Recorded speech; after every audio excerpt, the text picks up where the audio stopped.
আসসালামু আলাইকুম ওয়া রাহমাতুল্লাহ। আলহামদুলিল্লাহি ওয়াহদাহ। আসসালাতু ওয়াসসালামু আলা মান লা নাবিয়্যা বা'দাহ। আউযু বিল্লাহি মিনাশ শাইতানির রাজীম। কুল হাল ইয়াস্তাবিল আ'মা ওয়াল বাসীর আফালা তাতাফাক্কারুন। আন মুআবিয়া রাদিয়াল্লাহু তাআলা আনহু قال قال رسول الله صلى الله عليه وسلم ما يريد الله به خيرا يفقهه في الدين রাহুল বুখারী। সম্মানিত দর্শক মণ্ডলী, আমরা আদর্শ পরিবারের উপর গুরুত্বপূর্ণ তথ্যবহুল আলোচনা পেশ করছিলাম। একটা পরিবার কিভাবে আদর্শ হতে পারে এ ব্যাপারে আমরা প্রাণপণে চেষ্টা করব ইনশাআল্লাহ, এবং কিছু নিয়ম পদ্ধতি আমরা পেশ করছি, আরও করব। যেসব কারণে একটা পরিবার আদর্শ হতে পারে, ওই কারণগুলি যখন পরিবারে থাকবে না, তখন একটা পরিবার অধপতনে যাবে।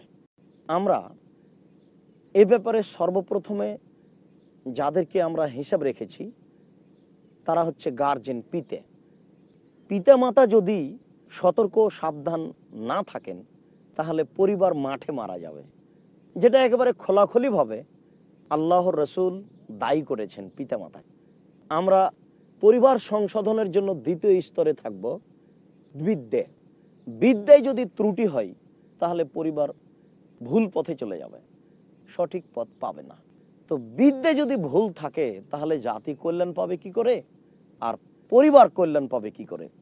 একটা পরিবার ধ্বংস হওয়ার 1 নম্বর আমরা স্বভাব কারণ মনে করব পিতামাতা, আর 2 নম্বর কারণ মনে করব বিদ্যার ত্রুটি।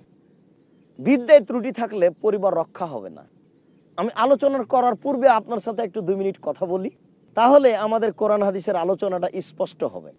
ধরুন যে আপনি আপনার ছেলেটাকে ক্লাস 5-এ পড়তে দিয়েছেন, আপনি চাচ্ছেন ছেলে পড়াশোনা ভালো করুক, ভালো রেজাল্ট করলো, এইটা আরো ভালো করলো, ম্যাট্রিক পরীক্ষা দিয়ে গিয়ে সে ফার্স্ট হলো। আপনি 4-5টা মাস্টার রেখে বিশ্ববিদ্যালয়ে ছেলেটাকে ভর্তি করলেন। ছেলেটা অঙ্ক বা ইংরেজি সাবজেক্টে ভর্তি হয়ে খুব ভালো রেজাল্ট করে চলে গেল লন্ডন থেকে ছেলেটা পড়ে আসলো, সুন্দর উপযুক্ত বিদ্যা অর্জন করেছে। ছেলেটা এবার ঢাকা হাইকোর্টের উকিল, একটা ভালো পদ পেয়েছে, ব্যারিস্টারি লাভ করে এসেছে। আপনার চোখের সামনের কথা আমি দিচ্ছি আপনার সামনে।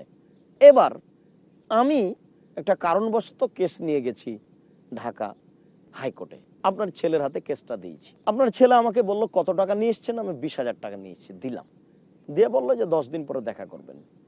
10 দিন পর আমি গেলাম, আমাকে বললো টাকা নিয়ে এসেছো? বললাম জি না। তো যা একটু হালকা বাইরের জমি ছিল সেটুকু আমি বিক্রি করে নিয়ে এসেছিলাম। তো বলছে না, আবার টাকা নিয়ে আসেন। আমি যে ভিটা বাড়ি ছাড়া কিছু নেই, বলে ভিটা বাড়ি বিক্রি করে টাকা নিয়ে আসেন।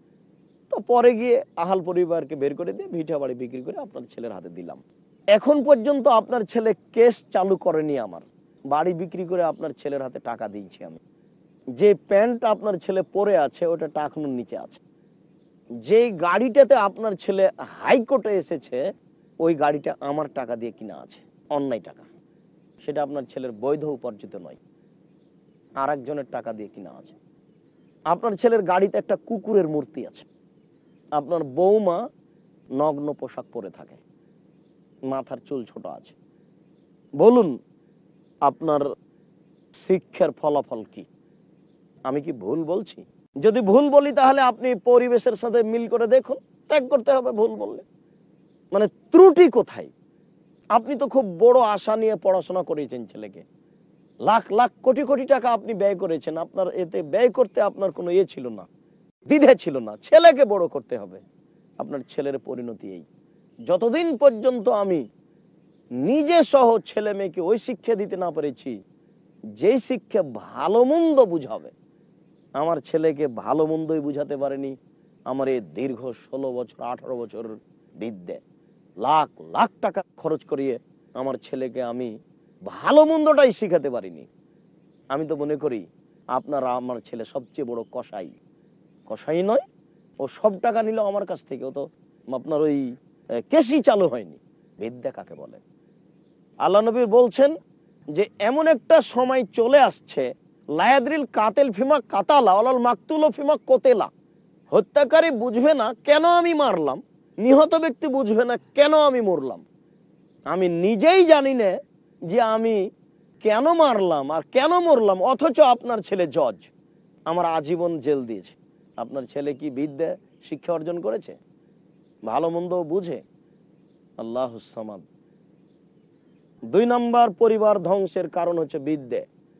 যেই বিদ্যা আমার ছেলে মেয়ে অর্জন করছে, এই বিদ্যা দিয়ে পরিবার রক্ষা হবে না, এটা সহযোগী বিদ্যা হতে পারে।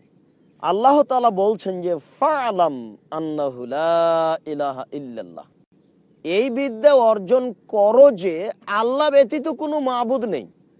আমার আপনার ছেলে মেয়েকে এমন একটা বিদ্যা অর্জন করতে হবে, যেই বিদ্যার ফলাফল হবে যে ওই ছেলে বলবে আল্লাহ ব্যতীত কোনো মাবুদ নেই। তাহলে বুঝতে হবে যে আমার ছেলে আপনার মেয়ে বিদ্যা অর্জন করেছে। আল্লাহ তাআলা বলছেন যে কুল হাল ইয়াস্তাবিল আ'মা ওয়াল বাসীর আফালা তাতাফাক্কারুন।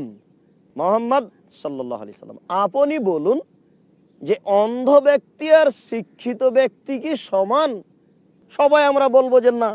আল্লাহ তাআলা আমাদেরকে বলছেন যে সারা দুনিয়ার মানুষ তোমরা বলো যে যেই মানুষের চক্ষু আছে আর যেই মানুষ অন্ধ, এরা দুইজন কি সমান?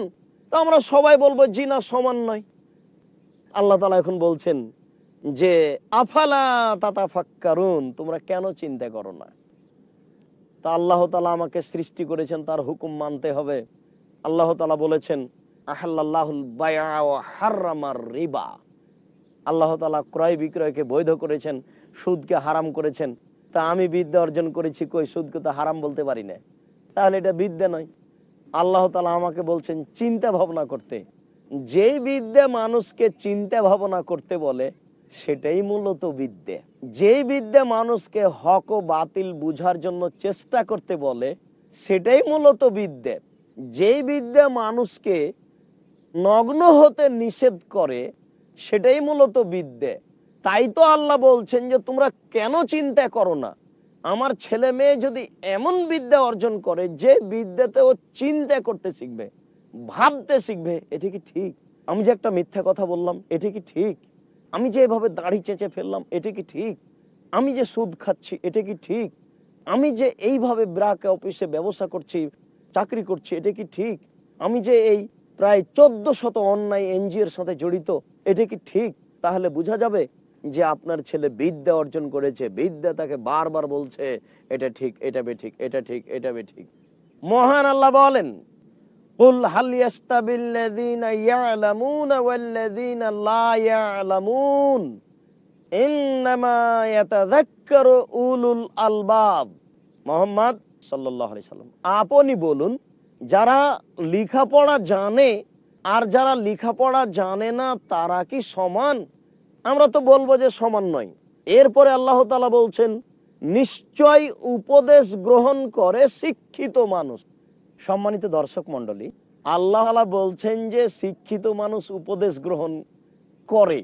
তো এখন এই পিস টিভি বাংলার লাখো কোটি মানুষ আপনারা বক্তব্য শুনছেন, আর আমরা এখন বলছি যে শিক্ষিত মানুষ উপদেশ গ্রহণ করে।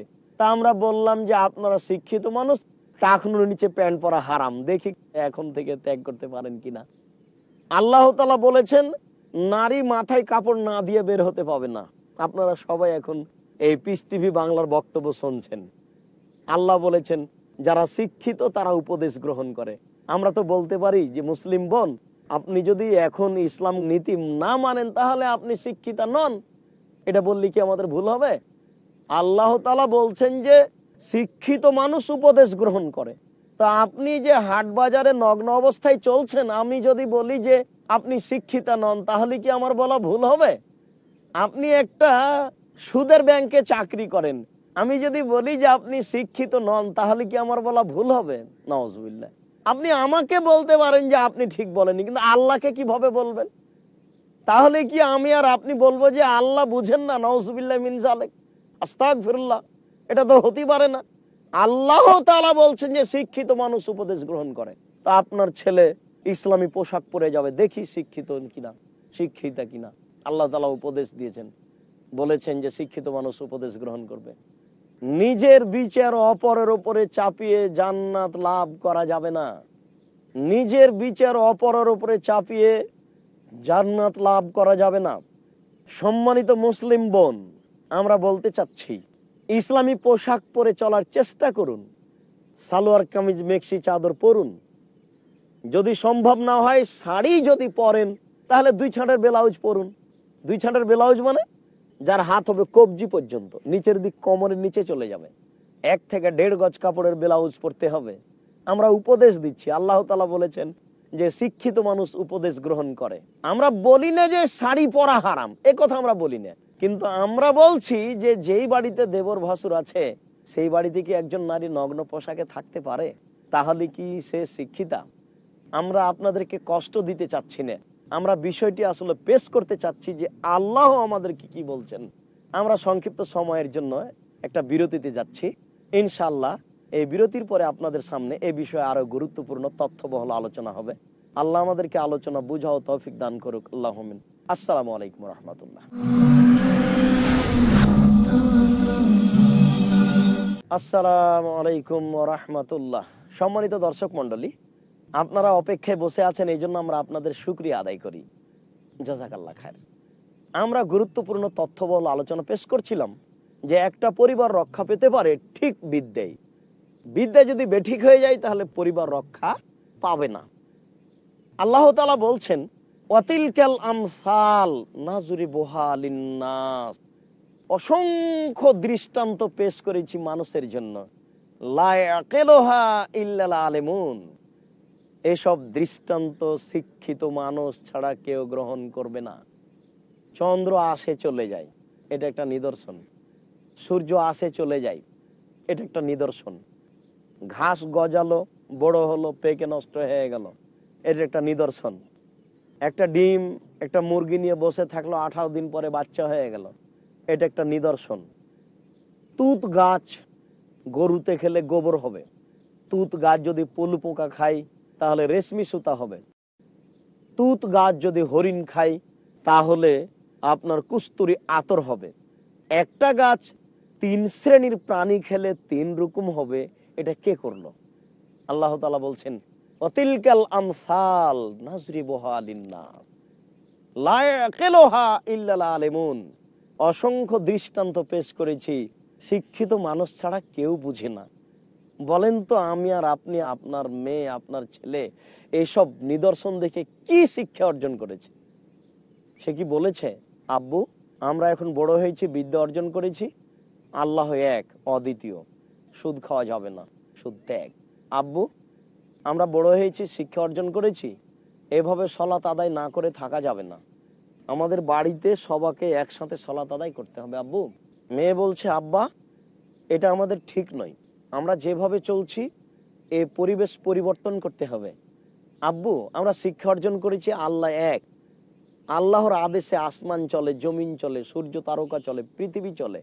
আব্বু আমরা যেভাবে চলেছি এটা আমাদের ভুল হয়ে, আমরা ইসলামী পোশাক পরে বাড়ির বাইরে যাব, আমরা আল্লাহর বিধানকে যথাযথ পূর্ণ মানার প্রাণপণে চেষ্টা করব। আব্বু আমাদের ভুল হয়েছে। এরকম কথা কি আমার ছেলে বলে, আমার মেয়ে বলে? যদি না বলে তাহলে বুঝতে হবে যে বিদ্যায় ত্রুটি হয়েছে। এই বিদ্যা কোনোদিন পরিবারকে রক্ষা করতে পারে না। যে বিদ্যা আমার ছেলে মেয়ে অর্জন করেছে এতে আমার ছেলে মেয়ের অধপতন আসবেই। আল্লাহ তাআলা বলছেন, ইন্নামা ইয়াখশাল্লাহ মিন ইবাদিহিল উলামা, নিশ্চয় যারা শিক্ষিত মানুষ তারাই আল্লাহকে ভয় করেন। যারা যত বেশি শিক্ষিত তারা তত আল্লাহকে বেশি চিনে, আর তারা তত আল্লাহকে বেশি ভয় করবে। তো আমার ছেলে মাস্টার ডিগ্রি পাস করেছে, আল্লাহকে বেশি ভয় করবে। আমার মেয়ে ম্যাট্রিক পাস করেছে, আল্লাহকে একটু কম ভয় করবে। এভাবে পড়তে পড়তে যখন আমার মেয়ে একেবারে মাস্টার ডিগ্রি পাস করবে তখন আমার মেয়ে আরো আল্লাহকে বেশি ভয় করবে, কেননা ওর শিক্ষা বেশি, ওর বিদ্যা বেশি। মানুষ যত বিদ্যা বেশি হবে তত আল্লাহকে বেশি ভয় করবে। এ কথা আল্লাহ তাআলা বলছেন। আমার ছেলে আমার মেয়ে বিদ্যা অর্জন করার পরে যদি আল্লাহকে ভয় না করে, নিশ্চিত আমাকে বুঝতে হবে বিদ্যায় ত্রুটি আছে। আমার ছেলে আমার মেয়ে যদি বিদ্যা অর্জন করার পরে শরীয়তের 5 পয়সা দাম না দেয়, দোকানে আড্ডা পিটে, মানুষের সাথে গল্প গুজবে মত্ত থাকে, কোথায় অন্যায় করা যাবে, যে কোনো অন্যায় উপার্জনে মত্ত থাকতে হবে, এরকম যদি করে তাহলে বুঝতে হবে আমার ছেলের বিদ্যায় ত্রুটি রয়েছে। আল্লাহ তাআলা বলছেন, লা ইয়াস্তাবিল আ'মা ওয়াল বাসীর, একজন অন্ধ মানুষ আর একজন চক্ষুওয়ালা মানুষ সমান নয়। আল্লাহ বলেন আলো আর অন্ধকার সমান নয়। আল্লাহ বলেন ছায়া আর রৌদ্র সমান নয়। আল্লাহ বলেন মরা দেহ আর জীবিত মানুষ সমান নয়। মরা দেহ মারা গেছে, ভালো মন্দ বুঝে না, পাপ বুঝে না, অন্যায় বুঝে না। আর জীবিত মানুষ জীবিত আছে, ভালো মন্দ বুঝে, অন্যায় বুঝে। যদি আমার ছেলে মেয়ে শিক্ষা অর্জন করার পরে যদি পাপ নেকি না বুঝে, তাহলে আল্লাহ তাআলা বলছেন এই ছেলে এ মেয়ে মরা দেহ, একটা লাশ। আমরা কি এই কথাতে কষ্ট পাবো? এটা তো আল্লাহ তাআলা বলছেন। সূরা ফাতির 17, 18, 19 নম্বর আয়াত আমরা দেখতে পারি। আল্লাহ তাআলা বলছেন যে যারা ভালো মন্দ বুঝে তারা হচ্ছে জীবিত মানুষ, আর যারা ভালো মন্দ হক বাতিল বুঝে না, সুদ ঘুষ বুঝে না, হালাল হারাম বুঝে না, এরা হচ্ছে মরা দেহ, মরা লাশ। আল্লাহ তাআলা বলছেন ছায়া আর আলো, ছায়া আর রৌদ্র। যারা ভালো মন্দ বুঝে তারা শিক্ষিত, তারা ছায়া। যারা ভালো মন্দ বুঝে না তারা হচ্ছে রৌদ্র। আপনার ছেলে মেয়ে যদি ভালো মন্দ না বুঝে তাহলে আপনার ছেলে মেয়ে শিক্ষিত নয়, এ হলো রৌদ্র। আল্লাহ তাআলা বলছেন যে আলো আর অন্ধকার, যে ব্যক্তি ভালো মন্দ বুঝলো সে হলো আলো, আর যে ব্যক্তি বুঝলো না সে হলো অন্ধকার। আমার ছেলে মেয়ে যদি ন্যায় অন্যায় বুঝে তাহলে আমার ছেলে মেয়ে আলো পেয়েছে, শিক্ষিত হয়েছে। আর যদি আমার ছেলে মেয়ে ন্যায় অন্যায় না বুঝে তাহলে আলো পায়নি ও শিক্ষিত হয়নি। সম্মানিত দর্শক মণ্ডলী, আমাদের বুঝতে হবে বিদ্যাই মূলত জাতির ধ্বংসের, অধপতনের বড় মাধ্যম। পরিবার ধ্বংসের বড় মাধ্যম হচ্ছে বিদ্যা। এই জন্য আল্লাহ তাআলা বলছেন ইকরা বিসমি রাব্বিকাল্লাযী খালাক, খালাকাল ইনসানা মিন আলাক। আপনি পড়ুন আপনার সেই প্রতিপালকের নামে যিনি আপনাকে সৃষ্টি করেছেন। সম্মানিত দর্শক মণ্ডলী, পৃথিবীতে আপনি এমন কোন বিদ্যা বের করতে পারবেন না যে বিদ্যা প্রথমে পড়া দিয়ে শুরু হয়েছে, তারপরে সৃষ্টিকর্তার পরিচয় দিয়ে শুরু হয়েছে। কোন বিদ্যা পাবেন না, পৃথিবীতে কোনো বিদ্যাই নেই যে বিদ্যা পড়া দিয়ে শুরু, যে বিদ্যা সৃষ্টিকর্তা দিয়ে শুরু। বিদ্যা বলছে ইকরা, আপনি পড়ুন আপনার প্রতিপালকের নামে। অঙ্ক শাস্ত্রে এরকম কোনো বিদ্যা নেই, বাংলা শাস্ত্রে এরকম কোনো বিদ্যা নেই, ইংরেজি শাস্ত্রে এরকম কোনো বিদ্যা নেই, পৃথিবীর কোনো বিদ্যা গতিতে এরকম কোনো বিদ্যা নেই যে বিদ্যা শুরু হয়েছে সৃষ্টিকর্তার পরিচয় দিয়ে। একমাত্র কোরআন হাদিসের বিদ্যাই, একমাত্র ইসলামী বিদ্যা আরম্ভ হয়েছে সৃষ্টিকর্তার পরিচয় দিয়ে। সম্মানিত দর্শক মণ্ডলী, তিনি পরিচয় নিজের দেওয়ার পরে নিয়ে গেলেন মানুষের কাছে মানুষের পরিচয়। তুমি আগে বিদ্যা অর্জন করো, এরপরে বিদ্যা দিয়ে বুঝো আমি সৃষ্টিকর্তা আল্লাহ, আল্লাহকে চিনো। এরপরে তুমি নিজেকে চিনো, তুমি হচ্ছে একটা একেবারে তুচ্ছ দুর্গন্ধময় সাধারণ পদার্থ দ্বারা তৈরি। তুমি আমাকে না চিনে চলতে পারো না, তুমি আমাকে উপেক্ষা করে চলতে পারো না। তুমি নিজেকে চিনলে আমাকেও চিনবে, আমাকে চিনলেই কোনটা বিদ্যা অর্জন করতে হবে সেটাও বুঝবে। সম্মানিত দর্শক মণ্ডলী, আমরা যদি বুঝাতে না পারি তাহলে এটা আমাদের অক্ষমতা। আমাদের অক্ষমতার দরুনই আমরা সঠিক বুঝাতে পারছি না। আল্লাহর কাছে আমরা প্রার্থনা করি, প্রতিপালক তুমি আমাদের সঠিকটা বুঝার ও জানার তৌফিক দান করো। আল্লাহ তাআলা বলেন আর রহমান আল্লামাল কোরআন খালাকাল ইনসান আল্লামাহুল বায়ান। রহমান তিনি, আর রহমান তিনি যিনি কোরআন শিক্ষা দিয়েছেন, যিনি মানুষ সৃষ্টি করেছেন, যিনি মানুষকে বিবরণ শিক্ষা দিয়েছেন। সম্মানিত দর্শক মন্ডলী, তাহলে এবার আমরা বুঝি বিদ্যা হলো কোরআনের বিদ্যা। আর রহমান, রহমান তিনি আল্লামাহুল বায়ান, আর রহমান আল্লামাল কোরআন, যিনি কোরআন শিক্ষা দিয়েছেন। খালাকাল ইনসান, যিনি মানুষকে সৃষ্টি করেছেন। ও আল্লামাহুল বায়ান, কিভাবে পৃথিবীতে থাকতে হবে, চলতে হবে, সব কিছুর পূর্ণ বিবরণ দিয়েছেন তিনি রহমান। আমরা এই আয়াতের এই অংশ থেকে বুঝতে পারছি মূলত বিদ্যা হচ্ছে কোরআনের বিদ্যা। একমাত্র কোরআনের বিদ্যাই মানুষকে অধপতন থেকে রক্ষা করতে পারে। একমাত্র কোরআনের বিদ্যাই মানুষের পরিবারকে জাহান্নাম থেকে রক্ষা করতে পারে। সম্মানিত দর্শক মন্ডলী, এ কারণেই রাসূল সাল্লাল্লাহু আলাইহি সাল্লাম বলেছেন, খায়রুকুম মান তাআল্লামাল কোরআন ওয়া আল্লামাহু, তোমাদের মধ্যে সবচেয়ে উত্তম মানুষ হচ্ছে সেই মানুষ যে নিজে কোরআন শিক্ষা অর্জন করে অপরকে শিখিয়ে দেয়।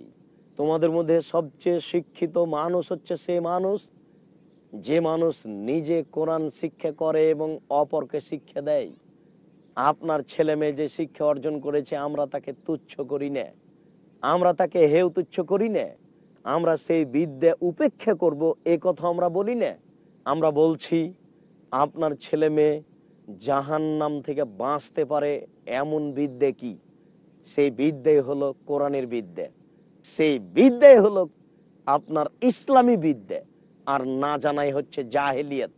আমরা নগ্ন হয়েছি, অন্যায় নেমেছি, অবিচারে নেমেছি, অরাজকতায় নেমেছি। আমাদের কাছে মূলত বিদ্যা না থাকার কারণে প্রতিপালক, আমরা তোমার কাছে এই অংশে জোরালো দাবি রাখবো যে এটা আমাদের অজ্ঞতা। তুমি আমাদের এই অজ্ঞতা দূর করে, তুমি আমাদের এই জাহেলিয়াত দূর করে উন্নত মানের বিদ্যা তুমি আমাদের শিখার তৌফিক দান করো, জানার ও বুঝার তৌফিক দান করো, যাতে করে আমরা সেই বিদ্যা অর্জন করে জাতিকে জাহান্নাম থেকে রক্ষা করতে পারি, জাতিকে অধপতনের হাত থেকে রক্ষা করতে পারি। তোমার দরবারে এ দাবি, এ দাওয়া, এই দুয়া রেখে বলছি, আমাদের যারা মারা গেছে তুমি তাদের কবরের শাস্তি মাফ করো। যারা আমরা অসুস্থ অবস্থায় বাড়িতে হাসপাতালে আছি তুমি তাদের আরোগ্য দান করো। যারা আমরা বেঁচে আছি তুমি তাদেরকে তোমার রাসূলের পদ্ধতি অনুযায়ী চলার তৌফিক দান করো। এই দাবি, এই দাওয়া, এই দোয়া তোমার দরবারে রেখে আজকের সংক্ষিপ্ত আলোচনা এখানেই শেষ করলাম।